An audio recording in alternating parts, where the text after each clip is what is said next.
So I'm going to go ahead and do a couple of tests with Skye right now. So she's going to bring this arm up and we're going to do that deltoid test. Ready, hold. And then we shorten the muscle and it goes weak. So we're going to do the other side and hold and she's strong and then I shorten the muscle and she goes weak. So those are normal responses. I'm going to do a couple of other tests with her standing. So go ahead. I'm going to do a pec test. This is for the chest. So don't push out, hold. So she's strong there. If I shorten the muscle, she weakens, so that's normal. She comes up here, and I'm going to go ahead and pull this across. Ready, hold. She's normal. If I take the muscle and I shorten it, she weakens also. Those are normal responses. Okay, for her lat, when you're doing lat pull downs or something like that, I'm actually going to have her turn her arm in, and I'm going to pull out and away. That would attest the lat. Ready, hold. And she's strong, and if I go and I shorten the lat under her arm here, and I test, it weakens. Okay. Same thing on this side. I'll have her turn this way. Okay, so I'm going to pull out and away. Ready, hold. She's, one more time, ready, hold. She's strong. I shorten the muscle back here, hold, and she goes weak. Okay, those are all normal responses. Last one I'm going to do is I'm going to do neck flexors. So go ahead and tilt your chin down. Okay, and tilt forward a little bit. So I'm going to go ahead and try to untilt her chin. Ready, hold. And she's fine. I'm going to go under here and I'm going to shorten the muscles under her chin. Ready, hold. And she inhibits. So that's normal. Those are all normal responses. So all those are good. So I'm going to have her lay on the table. And now I'm going to test some muscles in the hips and thighs, etc. So we're going to do glute medius, which is hip abduction. So I'm going to have her abduct the leg. Go ahead and push out, Skye. Hold. And again, ready, hold. Okay, so that muscle goes weak in the clear. What weak in the clear means is I haven't done anything for a stimulus to the muscle. It just doesn't kind of activate the way that it should. So I'm going to do the other side. Ready? Go ahead and push out. And it's really strong. And really, I'm not testing how strong she is. I'm testing, does the muscle engage and give a nice, what we call lock. It locks and knows what to do in that position. Okay, so we've got one weak here, one here. If I go and I shorten the muscle and have her test, ready, hold, it weakens. So that's normal. Okay, so I'm going to bring this leg up. And this is just a general hip flexion test. Ready? Pull back, Skye. And she's strong. Now if I shorten this muscle, ready, hold, she weakens. Okay, so that's normal. So bring this one up. Ready, hold. Normal. I shorten the muscle. Hold. And this one doesn't weaken. So when I shorten that one, we get no weakening. So that's not right either. What I want to do at this point is we've got one muscle that's weak without any stimulus, and we've got one that won't let go.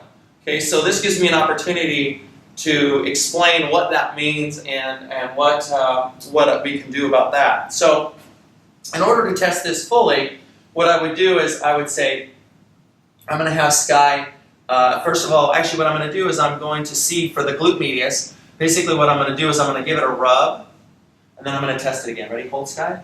And she's super strong. And by giving it a rub, that's a stimulus. Essentially, I've given it a tactile cue, and that information engaged some tissue or some receptors that now made that muscle strong. That's a very temporary thing. It just basically gives me some information. So push out, Skye, and she's back to weak. So it's a very temporary situation that I've given it a stimulus that makes it go strong. Okay, so for the other muscle, let's try the same thing. So this muscle was strong. Go ahead and hold, Skye. Okay, if I shorten the muscle, hold, she's strong. If I rub, and then I try to shorten, hold, she goes weak. So again, rubbing made this normal, meaning it inhibited when I shortened the muscle. Rubbing also, when I rubbed the muscle that was not engaging appropriately, made that muscle strong. So something about those muscles getting different kinds of information changes the way they behave. I'll call it normalizes them. Okay, so the next one I'm going to do is I'm going to do some hamstrings, and I'm going to do adductors, and then we're going to get on to a little bit more core testing. So I'm going to have her bring this leg up, and then I'm going to let her knee fall in, so I'm going to test her hamstrings here. Ready? Hold. Good. So she's strong. If I shorten the hamstring, hold, and she weakens. So that one's normal. I could test each of the hamstrings individually, but I'm just, for the sake of time here, doing some very generalized testing. So bend the knee here. So then let me pull your heel. Ready? Hold. And then I shorten the muscle. Hold. And she's normal. I'm going to do adductors. So I'm going to have her hold this leg here while I pull out. Ready? Don't let me pull out. Go. and she weakens. So that one's kind of like the one up here was. It's weak in the clear, we call it. Okay, now I'm going to test this one here. I'm going to pull it out. Ready? Hold, Sky.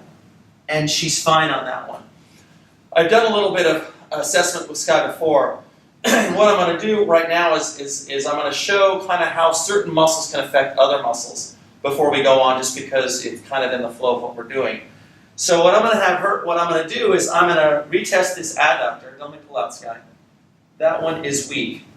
Now, I could do this. I could rub and then retest, hold, and it's strong. We know from what I had explained before that if we wait a little bit, I can retest, ready, hold, and it's still weak because she can't hold it. So what I want to illustrate now is how a muscle can affect another. So what I'm going to do is I'm going to rub this muscle, and then I'm going to test the adductor. Ready? So I rub here. Don't let me pull this one out, Sky. Ready, hold. And she's rock solid. So in the assessments that I do, or the way that we look at the nervous system, is certain things work together. In other words, I can look here and I can say, oh, my adductor might be a problem, but is it really the problem, or is it just a symptom, or is it a compensator, or is there a compensation going on, and the real problem is over here? So muscles work together to create movement, and the sensory information coming in is responsible for the quality and the accuracy of those movements. Okay, so Sky, go ahead and grab the table for me. I'm going to test her QL, or part of her low back on this side. Let me push to the middle. Ready, hold. And she's super strong. And I'm going to do the same thing on this side. Ready, hold. And again, ready, hold. And she's super strong there. Now, I could shorten the muscle. So bring it out here, Sky. And I'm going to shorten it. And hold. And she lets go. So that's normal. She's going to bring it out here. I'm going to shorten it. Then let me push to the middle, hold. And she goes weak. Okay, really quick on that one. Okay, so we've got hamstrings, hip flexors. What I'm going to do is I'm going to do the psoas now. So she's going to lock her knee. I'm going to abduct the leg, and then I'm going to support the hip, and then she's not going to let me push down. Ready? Hold, Sky. And she goes weak on that one. Okay? So that would be a weak in the clear. We're going to do the same thing on this side. So I'm going to come over here, hold the leg up, lock the knee, don't let me push down, hold. And she's rock solid on that one. Okay, so different things going on there. What I'm going to have her do at this point is, let's go and bring the feet up, Sky. Arms across the chest. So she's going to come up like she's going to do a sit-up. Go ahead and come up right there. Hold there, Sky, and don't let me push you down. Ready, hold. And she's rock solid. Okay, back down. Now, again, I've tested Sky before and know that's normal response for there, but I didn't do anything. In other words, I didn't do a rub. She might be hypertonic. So go ahead and come up, Sky. If I shorten the muscle, tickle her basically, okay, don't let me push you down, hold, and she goes down. That's normal, right? She inhibits, she contracts, or maybe there's more going on. So go ahead and come up. I'm going to tap and test. She's good. I'm going to rub and test. She inhibits. Okay, different kind of stimulus. Rubbing is a little different than tapping, and there's different stimuluses and different receptors in the tissue, and if any one of them is not quite right, it can cause an inhibitory pattern that's not going to serve us well when those muscles need to engage. Okay, so we've done a little bit of abdominal stuff, we've done psoas. Let me think of anything else that we want to do. I want to do glutes at this point. So Sky, slide over to the edge of the table that way. And this is a glute test. She's going to put her sole of her foot towards the ground, and basically, we go over here. I'm going to pull up and tell her not to let me pull up. Ready, hold. So she pulls up. Now, if I give her glute, if I shorten the glute muscle, ready, hold, it stays tight. Okay. So we've got a couple things. We've got a tight glute here. We have a hypertonic or overly tight, won't inhibit quad on that side. We've got an abductor on that side. We have an adductor on this side and the glute medius on that side. Let's check the glute on this side. So we have a pattern. We have different patterns going on. Okay, so we're going to check the glute on this side. So don't let me pull up, Sky. Ready, go. And that locks in. If I do the shorten signal, ready, hold, and it inhibits. Okay, so that one's normal. So we've got some muscles that are normal and some muscles that aren't. Okay, so at this point, I'm going to do a little bit of some corrective work and talk a little bit more about how this stuff matters and what we can do about it in terms of exercise or movement.